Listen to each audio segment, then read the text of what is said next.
Hello, I'm the Nostalgia Critic. I remember it so you don't have to. Stop me, this sounds totally ridiculous. A singing rooster dresses up like Elvis. Stop! Well, if you can't even make it that far, then you're gonna have a real hard time with Don Bluth's strangest of animated creations. And that's saying a lot.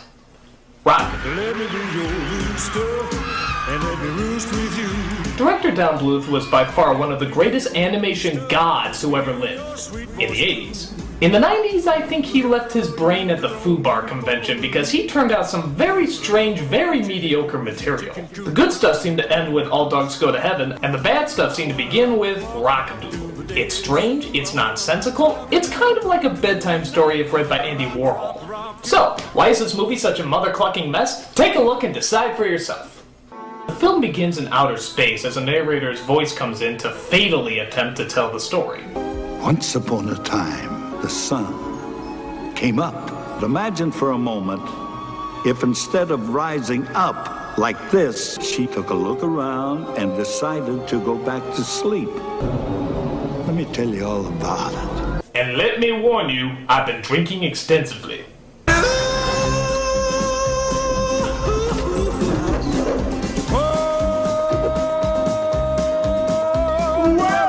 Okay, that zoom in was a little too extreme. I could practically see his digestive system. So, as the movie begins, you kind of can't really believe what you're watching. I mean, these look like cartoons from the 30s, where everything has a face, everyone seems to be bouncing and singing. What, did they make this movie for kids or something? Still no excuse. So, I know what you're probably thinking. What current washed-up singer did they rope in to do the voice of this personality-deprived character? I'm gonna say Garth Brooks. Glenn Campbell, I was so close. Hi, Patu. What you doing? I'm trying to tie these doggone shoes. Again? It's probably not best to tell you that this is the highlight of the movie, is it? So all the animals on the farm have their own special job to do, and the rooster's job is to crow so he can bring up the sun. What's the name of the rooster, you might be wondering?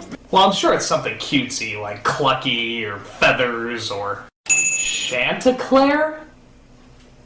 Okay, so they live on a very pretentious farm. What do you want from me?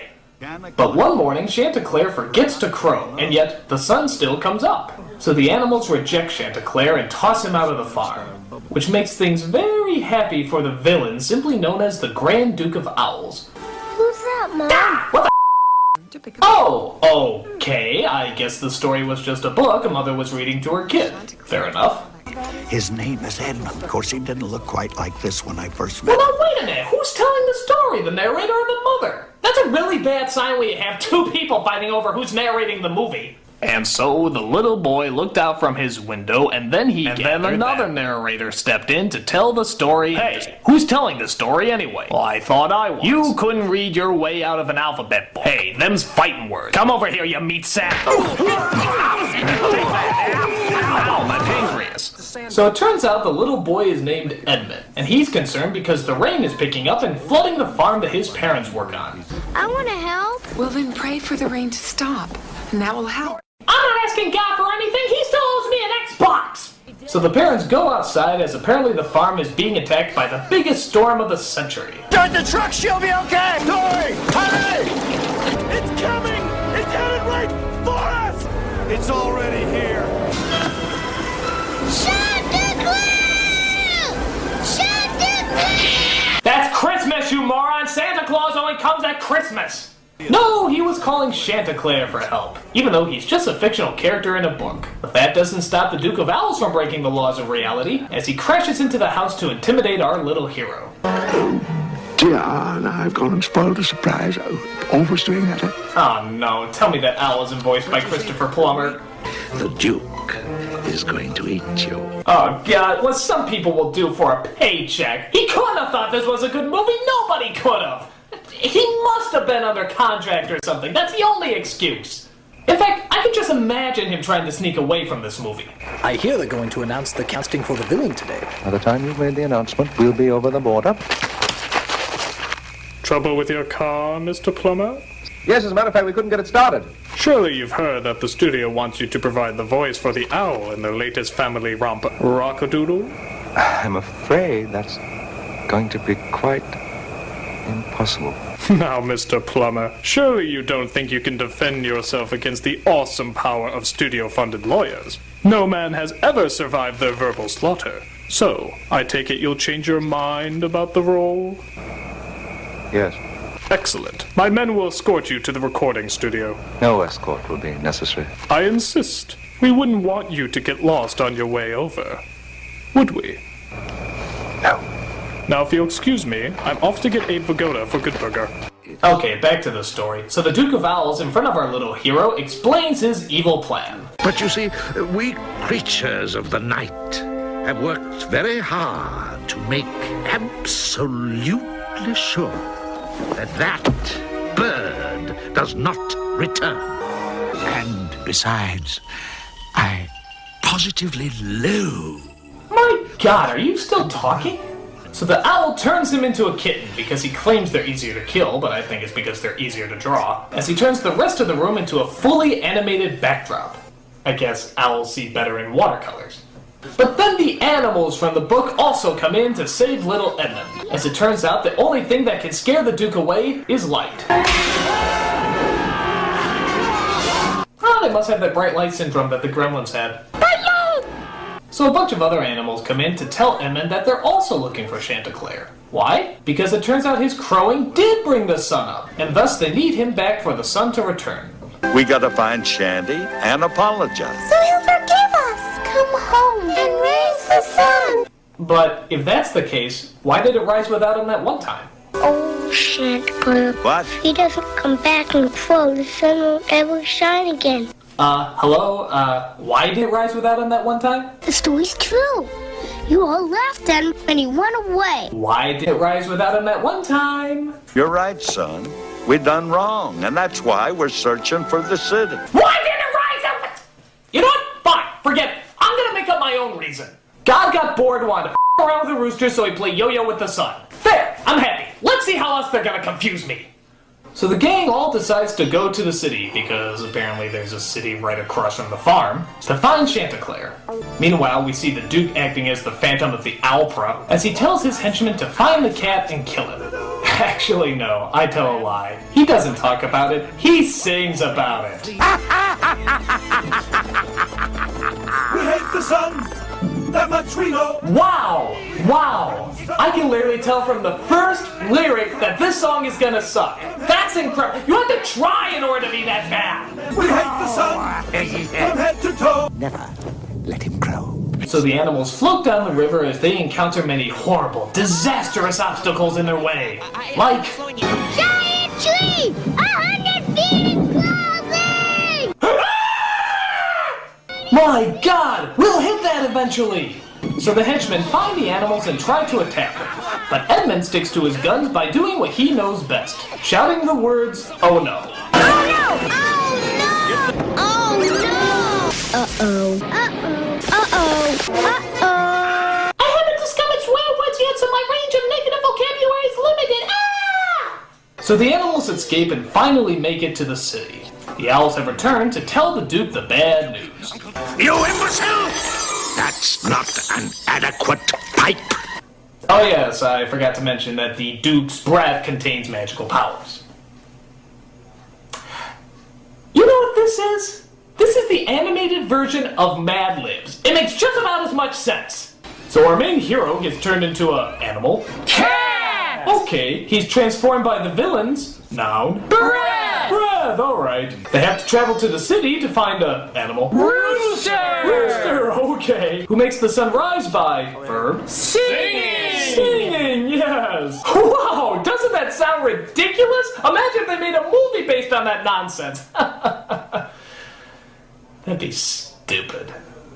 So they search all throughout the city for Chanticleer, which is also populated by animals. Well, now how does that make sense? I mean, do the parents, when they need farming supplies, just drive to the city filled with cartoon animals? Well, thank you, Mr. Pig. This frying pan will really help us out when we're cooking up some bacon. That note, how about them bears? The team, not the people that own the hardware store down the street. There's also this weird running joke about how the dog doesn't know how to tie his shoes. No, Pachoo, that's not how it goes. for the 100th time. It's over, around, under, and through. No, kid, that's not how you act for the 100th time. Emote, connect, and be credible. Finally, they find Chanticleer, as he now makes his living as a world-famous rooster Elvis impersonator. Isn't there all these characters sounding like sports teams' mascot rejects?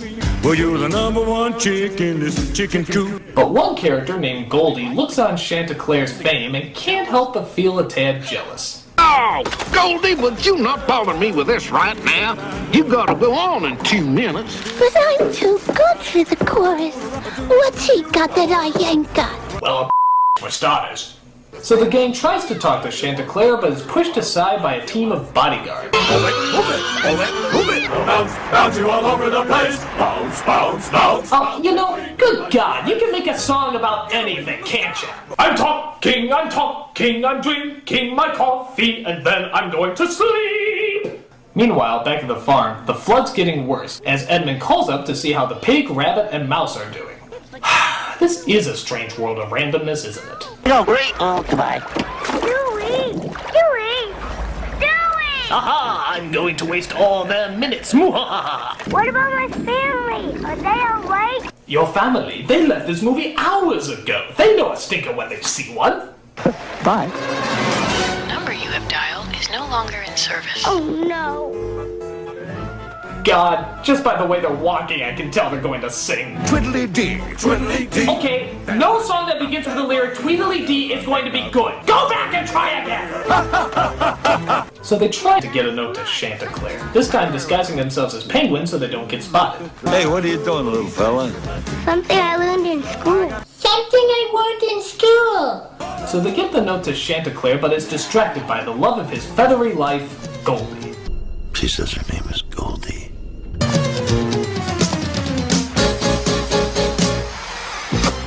Hey, look at that! She kissed him on the... Next scene. So Goldie seduces Chanticleer as they make sweet, horribly written music together. Love has said hello. You don't know what that means. Really means to me. Oh, I think we've lost them. What do you mean? I love the fact that a song is so bad that even the movie is trying to ignore it. It's like they're ashamed that they made a musical. Like they should be! So the gang is captured by the Battletoads here and tied up in one of the trailers. Haha! Take that, Grill! But one of the owl henchmen still wants to destroy them as he breaks into the trailer and...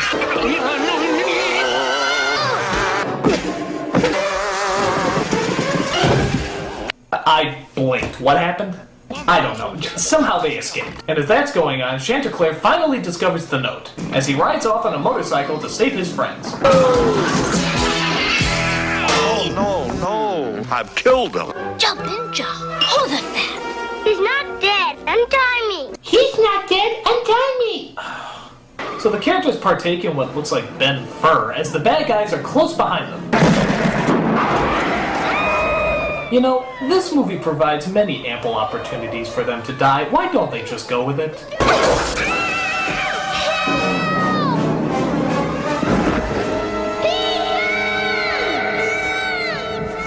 Of course, if we were afraid cat. Afraid cat. I'm not afraid of anything. Hey, lay off Scared cat. Scared cat. You're such a scaredy cat. Scared cat. No! No! What the was that?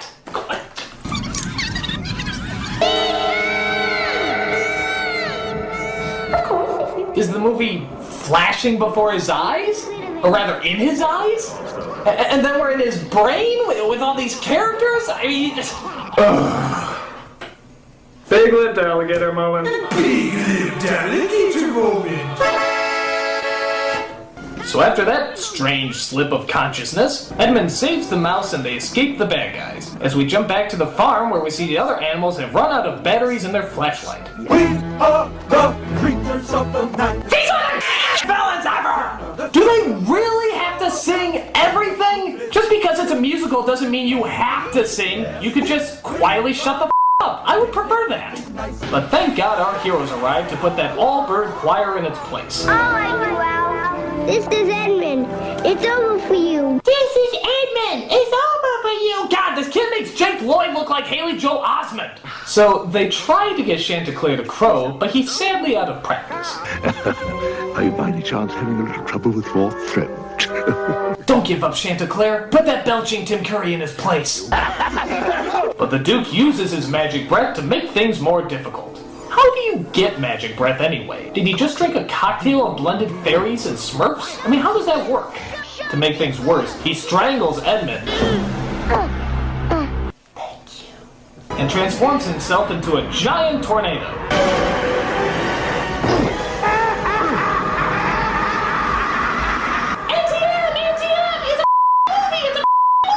But Chanticleer finally gets his voice back and crows like he's never crowed before. God hears you, Chanticleer. I didn't mean to put the rotation of the planets out of order. I was just with you. And for some reason, the sun transforms the evil Duke of Owls into Cartman from South Park. Screw this movie, I'm going home. It's me, Uncle Dookie. No. Screw this movie, home. So, what directionless fairy tale would be complete without the ultimate cliche, Edmund turns into a real boy? He was a little boy. He was such a bad actor, I couldn't tell.